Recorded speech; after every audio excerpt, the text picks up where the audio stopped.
In the last episode, we explored the concept of spiritual warfare in ancient times and the central role of Jerusalem in biblical prophecy. We learned how the conflicts in Canaan were not just territorial but deeply spiritual, and how Jerusalem remains a focal point of God's plan for humanity.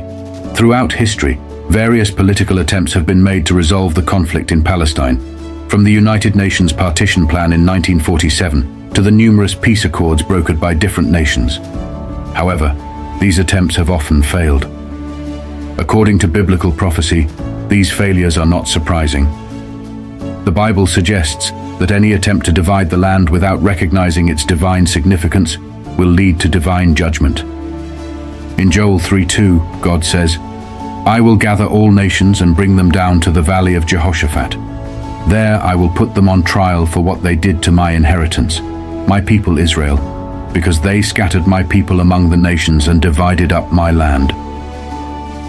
This passage suggests that human efforts to resolve the conflict without acknowledging God's sovereignty over the land will ultimately lead to judgment. Despite the conflicts and struggles, the Bible foretells a future reconciliation among all nations, including the Palestinians. This reconciliation is not just a political or diplomatic achievement, but a deeply spiritual restoration that can only be brought about through divine intervention. The key to this reconciliation is the return of the Messiah. Jesus Christ's return is central to fulfilling God's promise of peace in the region, as his coming is the culmination of God's redemptive plan for humanity. Isaiah 9:6 speaks of the Messiah as the Prince of Peace, whose government will have no end. This prophecy points to a future where peace will reign, a peace that is not attainable through political negotiations, international treaties, or human agreements, but through the divine establishment of God's kingdom, where justice, righteousness, and divine love will prevail.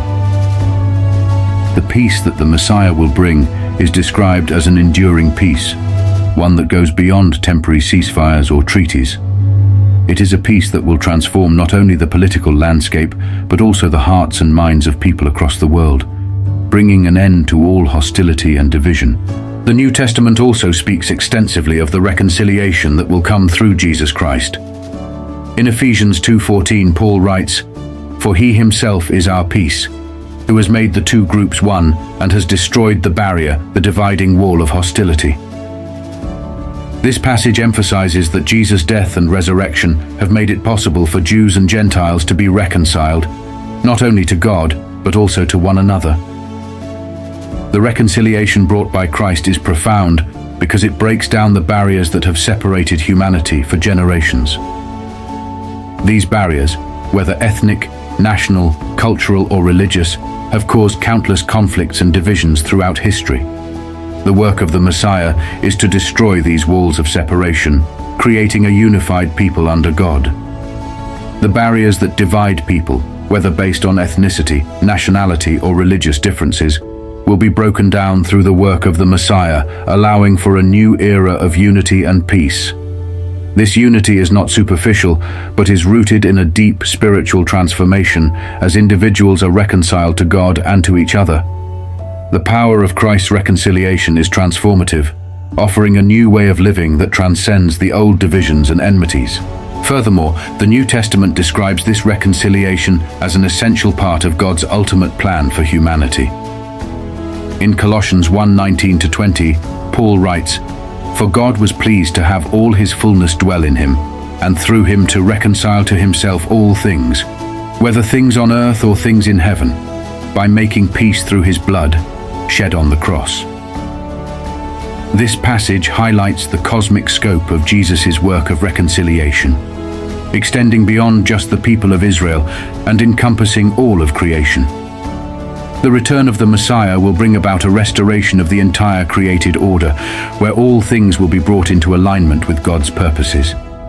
This reconciliation is comprehensive, addressing not only human relationships, but also the brokenness of the world itself.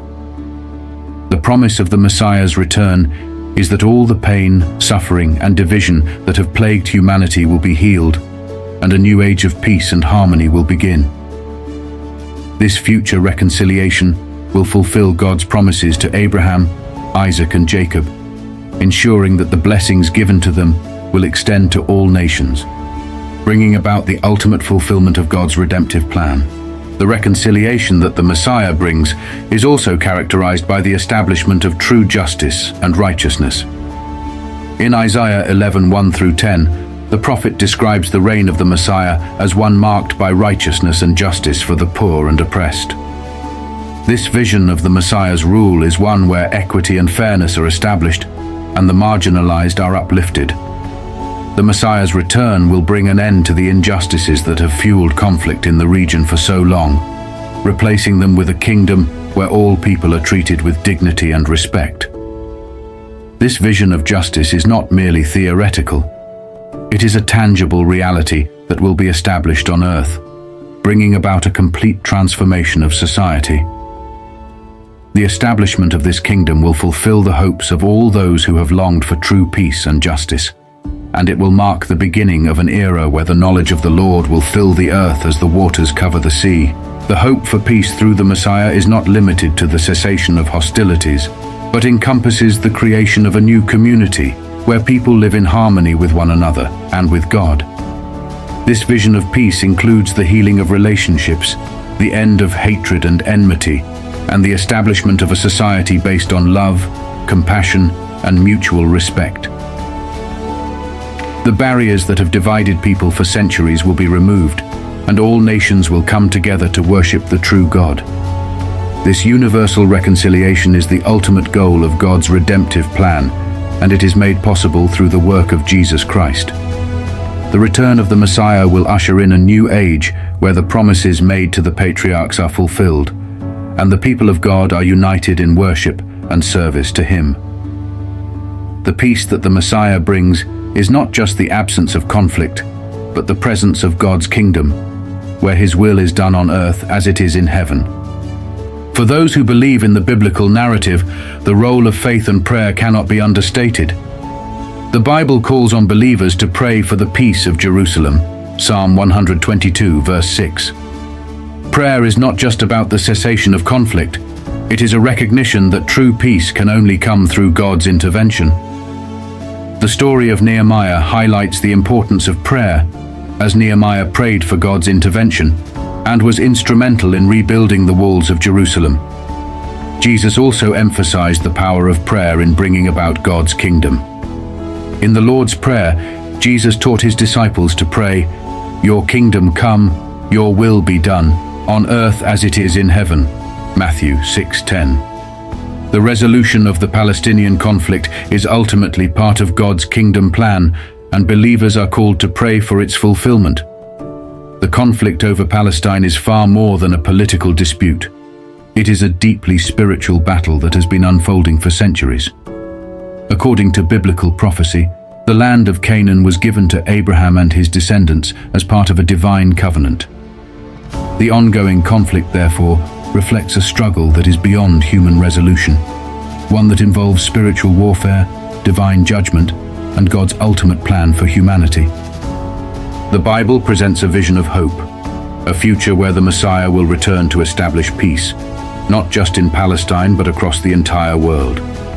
This peace will be characterized by universal reconciliation, where all nations will come together under God's kingdom. Human efforts at peace, while well-intentioned, will ultimately fall short because they do not address the spiritual roots of the conflict.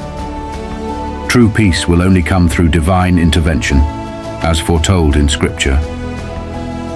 As we conclude this series, it is important to recognize that the struggle for this land, with all its historical, political, and spiritual complexities, is ultimately about God's covenant with His people and His plan for humanity. The return of the Messiah, the Prince of Peace, will bring about the reconciliation that has eluded humanity for so long. Until then, believers are called to trust in God's plan, to pray for the peace of Jerusalem, and to look forward to the day when God's kingdom will be fully established on earth.